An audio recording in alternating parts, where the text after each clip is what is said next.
जय श्री हरि विष्णु। राधे राधे दोस्तों, आप सभी का मेरे चैनल में बहुत बहुत स्वागत है। आज हम आपके लिए आज सोमवार व्रत कथा लेकर आए हैं। तो दोस्तों कथा पूरी सुनिएगा और अच्छी लगे तो प्लीज़ मेरे वीडियो को लाइक, चैनल को सब्सक्राइब जरूर कीजिएगा।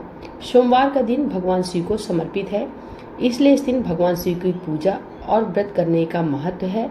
यदि आप व्रत करती हैं तो व्रत कथा पढ़ना बहुत ही जरूरी होता है। आइए सुनते हैं पौराणिक कथा। किसी नगर में एक साहूकार रहता था। उसके घर में धन धान की कोई कमी नहीं थी, लेकिन कोई संतान न होने के कारण वह बहुत दुखी था। संतान प्राप्ति के लिए वह हर सोमवार को व्रत रखता था और पूरी श्रद्धा के साथ भगवान शिव और माता पूजा करता था। उसकी भक्ति देखकर एक दिन माँ पार्वती प्रसन्न होकर भगवान शिव से साहूकार की मनोकामना पूर्ण करने का निवेदन किया। पार्वती जी के आग्रह पर भगवान शिव ने कहा कि है पार्वती, इस संसार में हर प्राणी को उसके कर्मों का फल मिलता है और जिसके भाग में जो है उसे भोगना ही पड़ता है।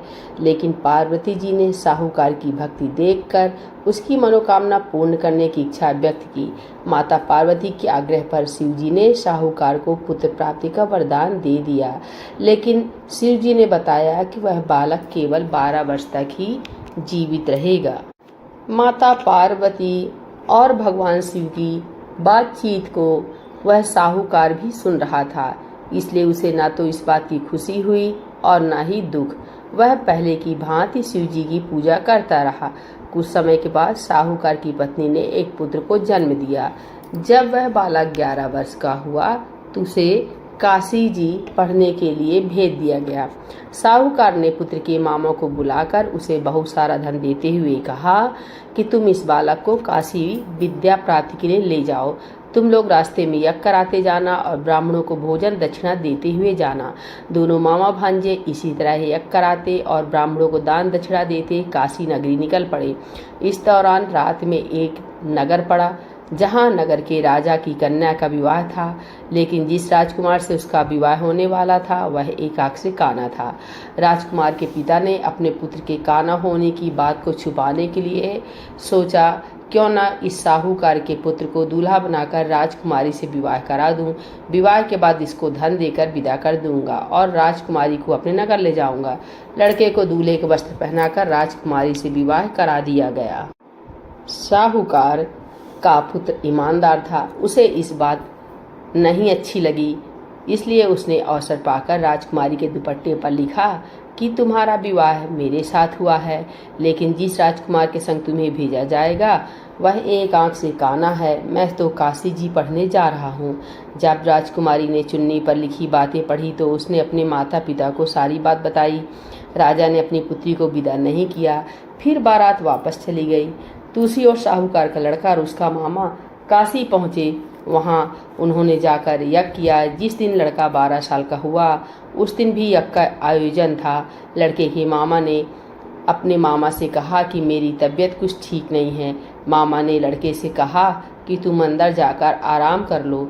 शिव जी के वरदान अनुसार कुछ ही देर में उस बालक के प्राण निकल गए। मृत भांजे को देख उसके मामा ने विलाप करना शुरू किया। संयोगवश उसी समय शिव जी और माता पार्वती उधर से जा रहे थे। माता पार्वती ने भोलेनाथ से कहा, स्वामी मुझे इसके रोने के स्वर सहन नहीं हो रहे हैं, आप इस व्यक्ति के कष्ट को अवश्य दूर करें। जब शिव जी मृत बालक के समीप गए तो वह बोले कि यह तो उसी साहूकार का पुत्र है जिसे मैंने 12 वर्ष की आयु का वरदान दिया था। अब इसकी आयु पूरी हो चुकी है। लेकिन मातृभाव से विभोर माता पार्वती ने कहा कि हे महादेव, आप इस बालक को और आयु देने की कृपा करें, अन्यथा इसके वियोग में इसके माता पिता भी तड़प तड़प कर मर जाएंगे। माता पार्वती के पुनः आग्रह पर भगवान शिव ने उस लड़के को जीवित होने वरदान दिया। शिव जी की कृपा से वह लड़का जीवित हो गया। शिक्षा पूरी करके लड़का मामा के साथ अपने नगर की ओर वापस चल दिया। दोनों चलते हुए उसी नगर में पहुंचे जहां उसका विवाह हुआ था। उस नगर में भी उन्होंने यज्ञ का आयोजन किया। उस लड़के के ससुर ने उसे पहचान लिया और महल में ले जाकर उसकी खातिरदारी की और अपनी पुत्री को विदा किया।